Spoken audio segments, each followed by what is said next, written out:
Nous sommes ici, au cœur de Paris, à Saint-Germain-des-Prés, dans le quartier où habite Frédéric Lenoir.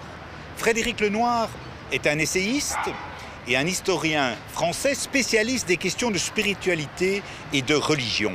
Il est aussi un écrivain, puisqu'il a écrit par exemple L'Oracle della Luna ou L'âme du monde. Frédéric Lenoir a écrit une phrase forte. Exister est un fait, vivre est un art. Et j'ai voulu lui poser une question simple. Comment donner un sens à sa vie face aux impasses du monde moderne?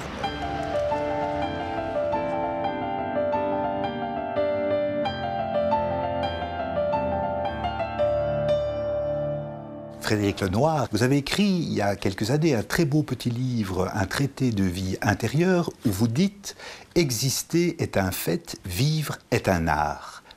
Qu'est-ce que c'est pour vous l'art de vivre ? Ça me semble une question essentielle, parce qu'on apprend par l'éducation, par l'école, plein de choses. On apprend beaucoup de connaissances, on apprend des choses qui sont essentielles pour trouver un métier, on peut apprendre la cuisine, on peut apprendre à pratiquer un instrument de musique, mais on ne nous apprend pas à vivre. Or, vivre, ça s'apprend. C'est-à-dire comment faire pour essayer de bien guider sa vie, pour réussir sa vie. C'est la grande question finalement. Je crois que tous, on a une grande ambition qu'on commence un peu à réfléchir, c'est de réussir sa vie. C'est d'en faire quelque chose qui soit beau, qui nous rende heureux, qui puisse, si possible, créer plutôt de l'harmonie, de la paix autour de nous, que de laisser un mauvais souvenir à tous ceux qui nous ont côtoyés. Donc, je crois que la question de la réussite d'une vie est essentielle, sauf qu'on ne nous donne pas forcément, ni dans la famille, ni à l'école, les instruments pour apprendre à vivre. C'est-à-dire comment faire avec notre complexité, notre corps, notre esprit, notre intelligence, les conflits intérieurs que l'on a, les contradictions que nous avons, on a des pulsions, des passions, comment les gérer, etc.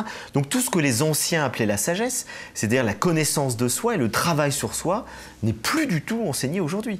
D'où d'ailleurs le retour d'un intérêt fort pour les philosophes grecs qui avaient cette conception profonde de l'art de vivre.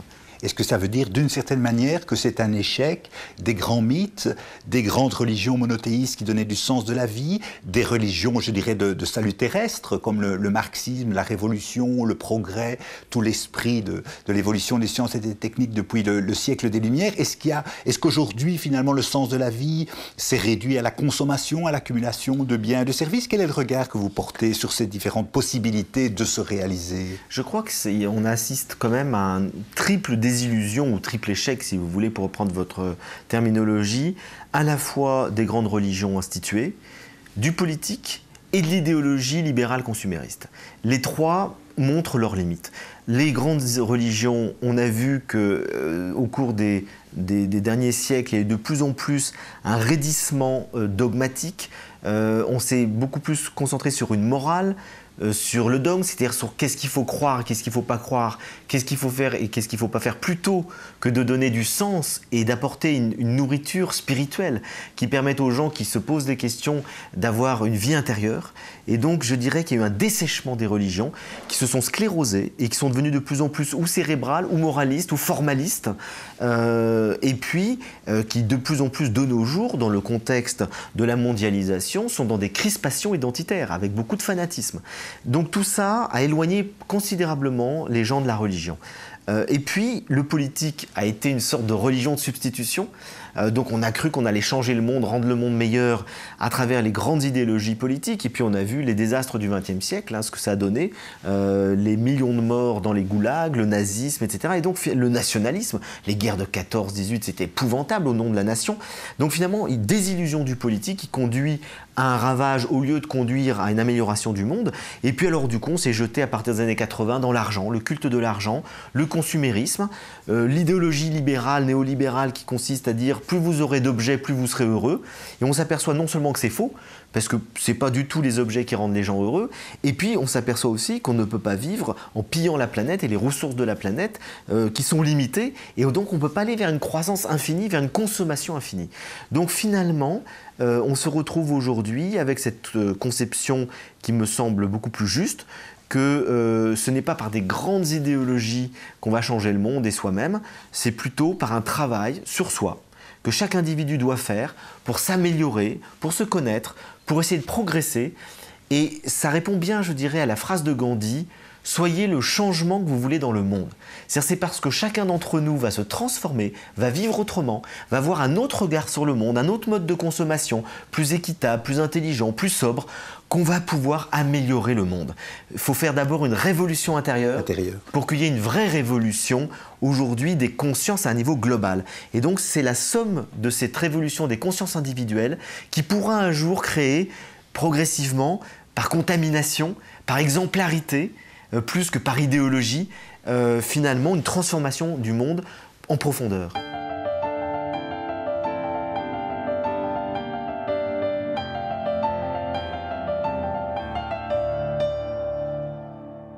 Vous avez évoqué la question environnementale et vous aviez écrit avec Hubert Reeves, le grand astrophysicien québécois, il y a quelques années un livre au titre évocateur qui s'appelait « Mal de terre ».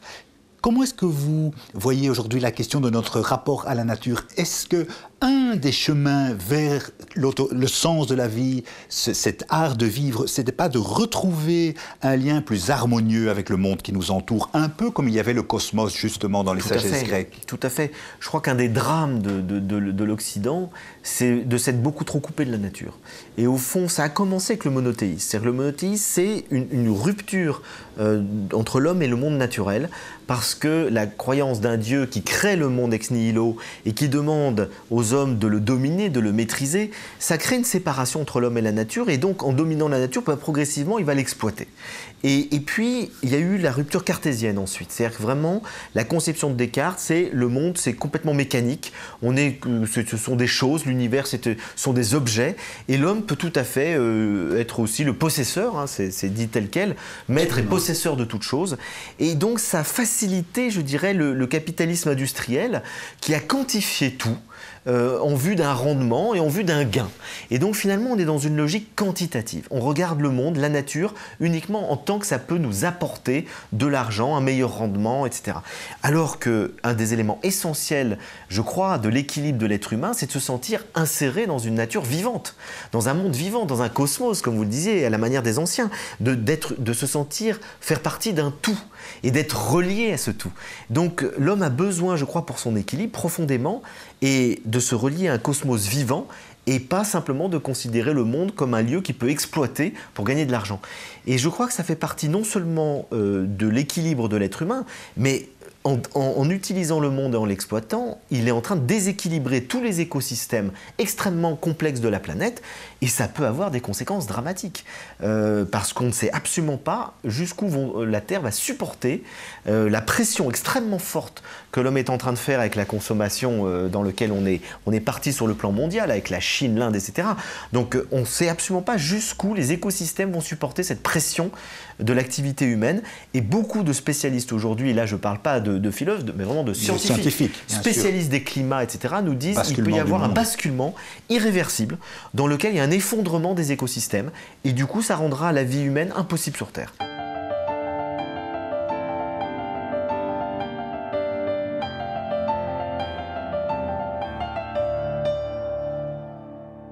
Comment le sens de la vie, la sagesse, peut rencontrer cette crise de civilisation, pour prendre la formule d'Edgar Morin, une crise systémique, systématique, les impasses environnementales, les impasses économiques, les impasses sociales, les inégalités dans le monde. Comment est-ce qu'on peut, je dirais, harmoniser d'une certaine manière son cheminement personnel, sa quête de la sagesse personnelle et en même temps une transformation, je dirais, collective de notre vision du monde? Moi, je me suis déjà posé la question, après avoir écrit plusieurs ouvrages sur la sagesse personnelle, sur le bonheur individuel, je me suis dit, est-ce qu'on peut être heureux dans un monde malheureux? Déjà, le fait de vivre en égoïste, renfermé sur soi, en fermant les yeux sur tout ce qui se passe autour, qui va mal, je pense que c'est quelque chose qui, de mon point de vue, n'est pas acceptable. Et donc, ça nous ouvre déjà, si on accepte d'être solidaire du monde dans lequel on est, ça nous ouvre déjà à essayer de le transformer, c'est-à-dire d'apporter je dirais, des actions, des éclaircissements. Moi, je le fais de manière diverses, à la fois d'un point de vue intellectuel. J'essaye de donner des regards, de discernement, notamment dans l'écologie, sur la crise écologique. Et puis, chacun d'entre nous, on peut essayer de vivre autrement, c'est-à-dire de moins consommer. Moi, j'avais 2 voitures, j'en ai vendu une. Je me dis à quoi ça sert d'avoir ça aujourd'hui, dans le monde dans lequel on est, d'essayer de faire des efforts chacun à son niveau, qui ne sont pas les mêmes du tout, pour essayer finalement de moins polluer, d'avoir une consommation intelligente, d'acheter plutôt commerce équitable, d'acheter bio, que de, je dirais, entretenir l'industrialisation à outrance. Moi, je suis très sensible à la souffrance des animaux, par exemple. Et je me dis, voilà, on est dans un monde dans lequel on a industrialisé la souffrance des animaux. C'est-à-dire que ça devient normal, banal, et j'essaye de faire très attention, de moins manger de viande, et quand j'en mange, de savoir d'où elle vient. Est-ce que ça a été élevé en plein air? Est-ce que ça a été dans des élevages industriels où les animaux n'ont pas de lumière, sont mis les uns sur les autres, etc. Donc c'est d'avoir, si vous voulez, dans sa vie, un discernement. Savoir qu'est-ce qu'on consomme, qu'est-ce qu'on mange. Moi, ça fait longtemps, là, actuellement, on est en train de se rendre compte que les OGM sont dangereux. Ça fait longtemps que beaucoup, on se dit, attention, il n'y a pas eu d'enquêtes sérieuses qui ont été faites là-dessus. Donc maintenant, il y en a, on sait que c'est dangereux, faire très attention à ce qu'on mange. Et puis, c'est aussi, de manière générale, je dirais, essayer d'avoir un sens du partage, d'essayer d'être attentif à ce qui se passe autour de soi, de soutenir des associations. Il y a de plus en plus d'associations qui se créent et qui pallient à toutes les déficiences des États. Et heureusement, et du coup, je dirais qu'il y a un moyen de soutenir par la société civile beaucoup de gens qui sont au bord de la route, beaucoup de gens qui ont des difficultés, à la fois économiques, mais aussi psychologiques. C'est aussi, si vous voulez, s'engager dans toutes sortes de réseaux qui peuvent développer des médecines alternatives, d'autres conceptions de l'être humain, d'autres manières de vivre, de consommer, que le quantitatif, donc tout ce qui est qualitatif. Est-ce que ça n'implique pas aussi une forme d'inversion des valeurs et de substituer d'une certaine manière à l'immédiateté, au jeunisme, à la vitesse, à la rapidité, à l'efficacité des valeurs plus traditionnelles comme celles du silence, du calme, de la flânerie, de la paresse, de la contemplation? Est-ce que cette démarche-là spirituelle ne va pas justement de nouveau totalement à l'encontre de toutes les valeurs, je dirais, managériales qu'on met en avant dans notre société? Oui, mais qui existent depuis 30 ans. C'est-à-dire que les valeurs dont vous parlez, le culte de la performance, de la vitesse, ça a 30 ans, si vous voulez. C'est vraiment les années 80 où il y a eu une accélération du temps, très très forte. Depuis 30 ans, tout s'est accéléré et on est pris par des outils qui finalement sont censés nous faire gagner du temps, mais nous rendent encore plus tributaires de la vitesse.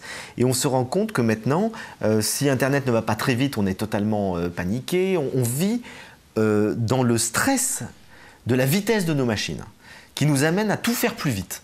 Sauf que notre cerveau n'est pas adapté, il nous faut du temps. On se rend compte que pour être heureux, pour être épanoui, pour être bien dans sa peau, il faut prendre le temps de faire les choses.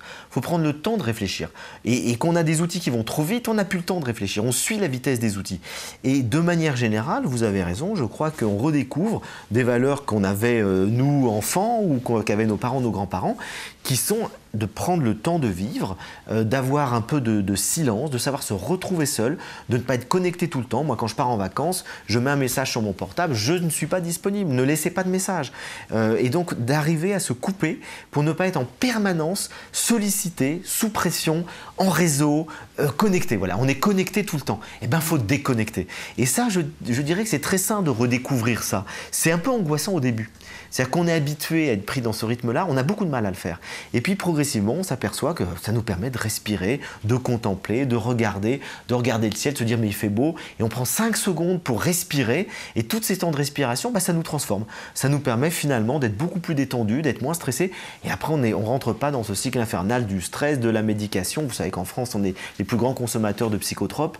C'est quand même dommage, alors qu'on est dans un beau pays, et la Belgique est aussi un pays que je connais bien, qui est un beau pays, on a la chance de vivre avec une qualité de vie, avec un confort matériel que peu de pays peuvent avoir, on ne sait même pas en profiter.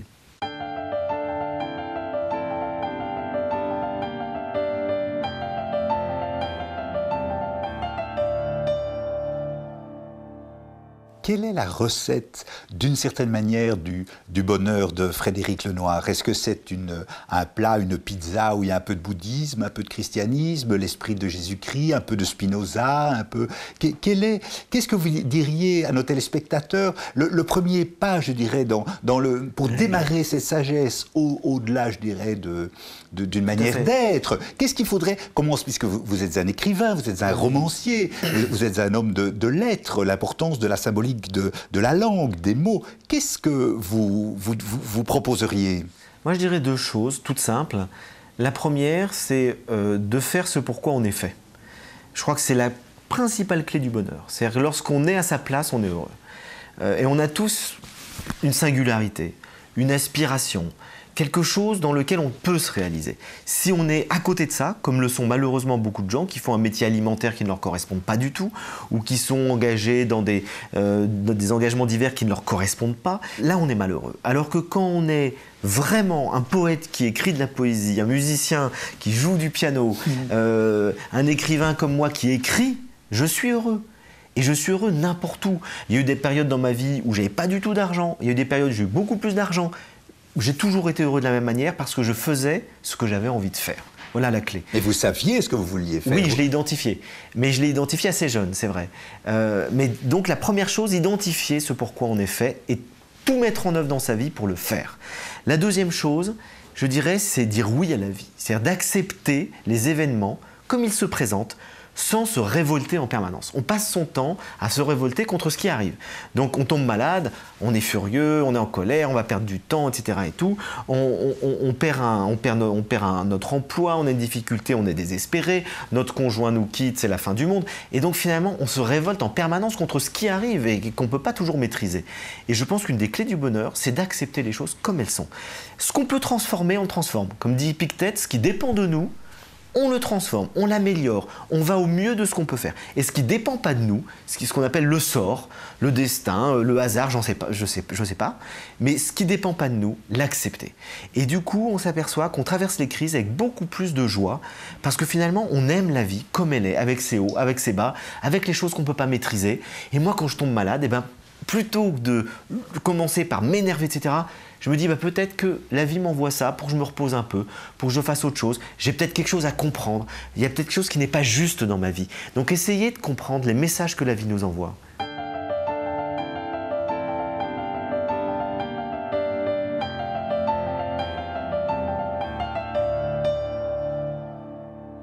Quand on voit quand même, je veux dire, les drames sur la planète, que ce soit du fanatisme religieux jusqu'aux enfants qui meurent de faim, comment cette acceptation du destin de l'homme ne tombe pas dans une forme de cynisme, une forme de désintérêt, une forme d'égoïsme? Comment rétablir cet équilibre entre à la fois ce oui à la vie et à la fois cette empathie, je dirais, pour la souffrance des autres?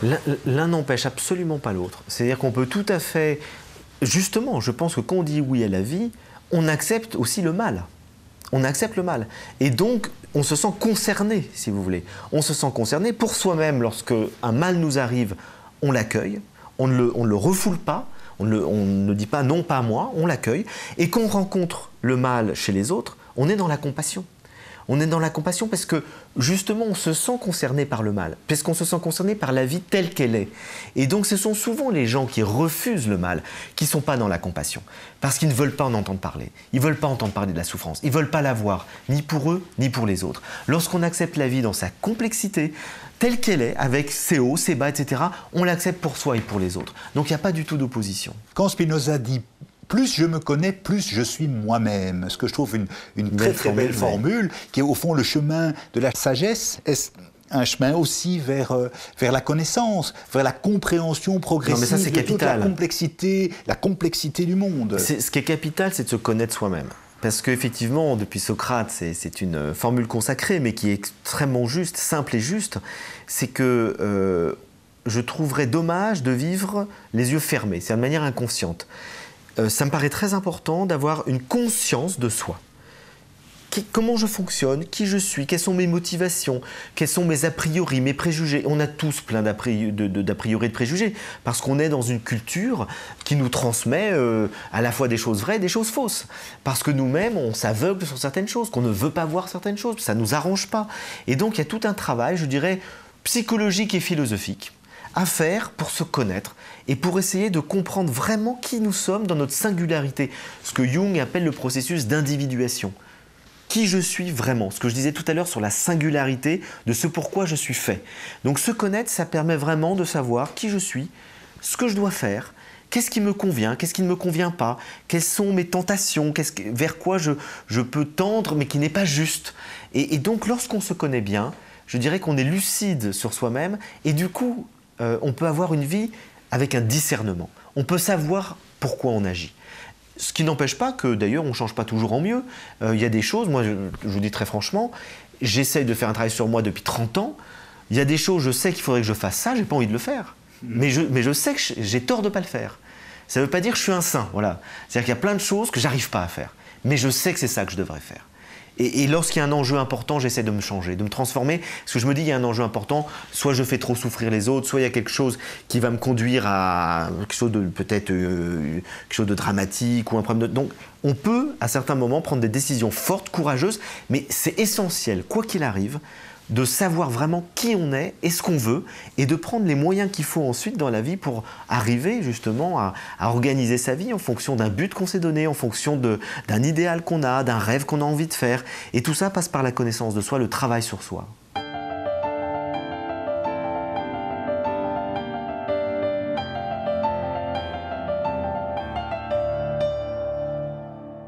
Régis Debray a écrit un très beau livre sur la jeunesse du sacré, où au fond sa thèse, pour la résumer de manière un peu caricaturale, c'est de dire l'homme ne peut pas se passer de religion. Dans tout groupe humain, il y a un rapport extérieur qui fédère, qui organise, qui relie les membres du groupe. Est-ce que vous pensez que l'athéisme peut, d'une certaine manière, constituer une forme de spiritualité laïque, dirais-je? Alors, il y a deux choses.